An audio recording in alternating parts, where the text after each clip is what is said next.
Magandang araw mga kababayan. Narito na ang pinakabagong ulat sa lagay ng panahon ngayong araw, May 7, 2026, Thursday. Patuloy na lumalakas at lumalapit si Tropical Storm Hagupit. Nananatili pa din ito sa labas ng PAR habang ang LPA ay nagdadala ng mga pag-ulan sa ilang bahagi ng bansa. Alamin natin ang pinakabagong impormasyon dito. Para naman lagi kang updated sa lagay ng panahon, i-click mo lang ang subscribe button. Ngayong umaga ang low pressure area o LPA ay tinatayang nasa paligid ng 120 kilometers sa timog silangan ng Hinatuan, Surigao del Sur. Kasabay nito ang easterlies ang patuloy na nakakaapekto sa Luzon at Visayas kaya inaasahan natin ang pabago-bagong ulap at pag-ulan sa iba't ibang lugar lalo na kapag nagsimulang magtipon ng ulap at mag-develop ng thunderstorm. Habang binabantayan natin ang LPA, meron din tayong tropical storm na nasa labas pa ng Philippine Area of Responsibility. Ang tropical storm na may international name na Hagupit ay kumikilos westward sa karagatang timog ng Guam. Ngayong umaga, ang sentro nito ay tinatayang nasa layong 1,995 kilometers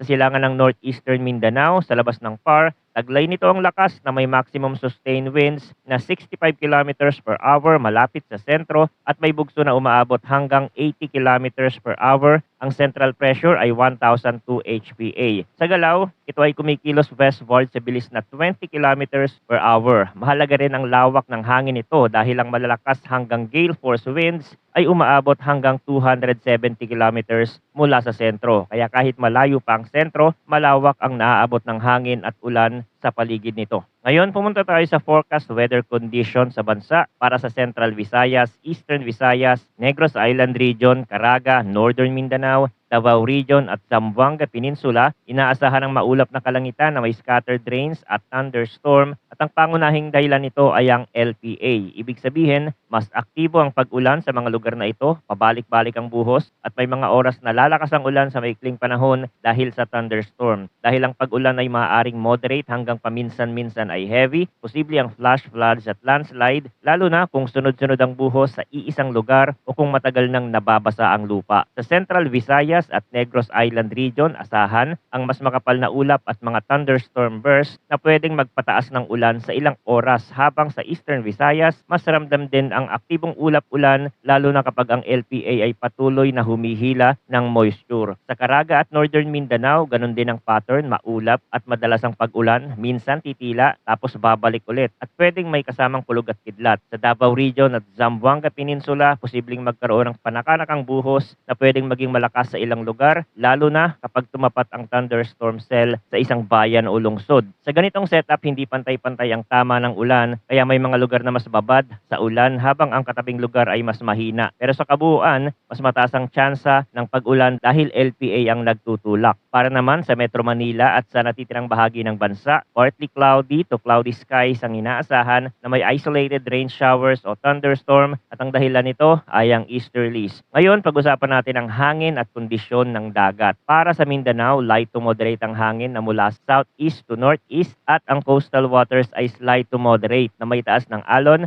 mula 0.6 hanggang 2.1 meters. Para sa Central Luzon, Southern Luzon at Visayas, light to moderate ang hangin na mula east to northeast at ang coastal waters ay slight to moderate din mula 0.6 hanggang 2.1 meters. Para naman sa Northern Luzon, light to moderate ang hangin na mula east to southeast at ang coastal waters ay slight to moderate rin na may taas ng alon mula 0.6 hanggang 1.8 meters. Sa kabuuan, hindi ito ang pinakamataas na sea state pero dahil may aktibong ulan at thunderstorm sa ilang bahagi, posible ang panandali ang pag-iba ng kondisyon kapag may malalakas na ulap-ulan na dumaan sa malapit na karagatan. Ngayon, balik tayo kay Hagupit at sa general outlook para sa forecast period. Sa susunod na 6 na oras, inaasahang magpapatuloy si Hagupit sa paggalaw na westward at pagkatapos noon ay liliko ito at kikilos pa west-northwestward sa natitirang bahagi ng forecast period. May posibilidad na pumasok ito sa Philippine Area of Responsibilities sa pagitan ng Sabado ng gabi, May 9 at Linggo ng umaga, May 10. Kapag pumasok ito sa PAR, bibigyan ito ng local name na Kaloy. Ito ang window na binabantayan dahil doon magbabago ang status nito mula outside PAR papunta sa inside PAR. At at mas magiging mahalaga ang mga susunod na update sa posisyon at galaw.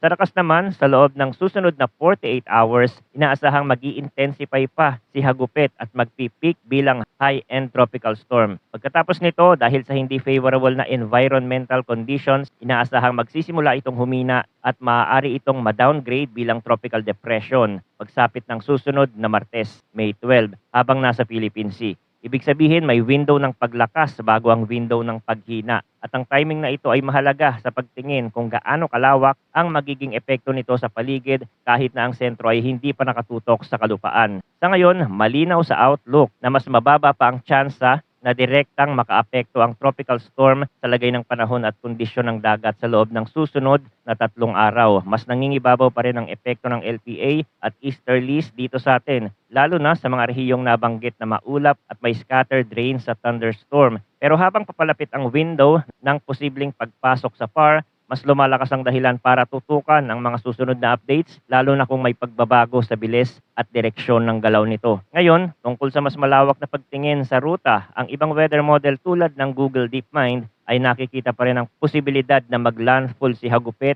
base sa cone of uncertainty. Ang cone of uncertainty ay yung malawak na saklaw ng posibleng track, lalo na kapag mas malayo pa ang forecast period. Kapag nasa loob pa ng cone, posibleng magbago ang eksaktong daan, kaya may mga senaryo na mas lalapit sa kalupaan at may mga senaryo na lilihis o dadaan sa mas malayo. Sa puntong ito, ang mahalaga ay tandaan na ang posisyon at galaw ay pwedeng magbago habang dumarami ang bagong datos. Kaya ang tinitingnan ay kung sa mga susunod na update ay dadami ba ang guidance na mas malapit sa landfall track. Balikan natin ang pinaka-immediate na larawan ng panahon dito sa bansa dahil ito ang mas mararamdaman ngayon. Ang LPA na nasa timog silangan ng Hinatuan, Surigao del Sur ang pangunahing dahilan kung bakit mas aktibo ang ulan sa Central Visayas, Eastern Visayas, Negros Island Region, Caraga, Northern Mindanao, Davao Region at Zamboanga Peninsula. Sa mga lugar na ito, maulap at may scattered rains at thunderstorm at may pagkakataon ng moderate to at times heavy rains. Kaya posible ang flash floods at landslides.